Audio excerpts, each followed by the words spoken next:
Siamo nella splendida e suggestiva cornice di Asolo con l'autore e filosofo Marco Perini, che questa sera presenta in città il suo ultimo libro, Darshan, che parla proprio dell'India, del suo rapporto con l'India. Ma come nasce questa passione per un paese che sappiamo essere la culla dei contrasti? È un amore che nasce in età giovanile, studiandone filosofie e religioni, costumi, e che si è concretizzato più avanti negli anni nel mio primo viaggio indiano, che è stato un viaggio molto coinvolgente e sconvolgente, se vogliamo, insieme. Rispetto all'India non si può rimanere indifferenti, perché o la si odia o la si ama. Nel suo caso è stato un amore a prima vista, abbiamo detto prima, ricambiato.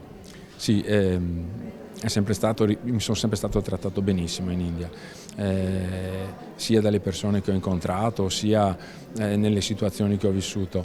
E questo amore ricambiato, dicevo, ho sempre il timore di doverlo pagare prima o poi in un incontro in cui l'India mi mostri anche il suo volto più terribile, perché c'è anche questo. Siamo con il presidente dell'Accademia dei Rinnovati qui ad Asolo, un'accademia che promuove tanti eventi come quello di questa sera.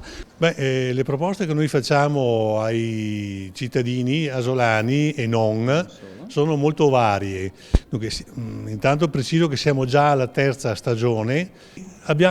Quest'anno abbiamo deciso di suddividere la nostra stagione in varie tematiche. La prima è appunto culture diverse. Noi siamo felicissimi di ospitare persone provenienti anche da altre città, da altri luoghi, perché siamo quanto mai aperti, anzi vorremmo proprio che le nostre iniziative avessero un riscontro non solo nel nostro territorio, ma anche in un territorio ben più ampio. Quindi sono tutti benvenuti alle nostre serate, ci farà molto piacere accoglierli.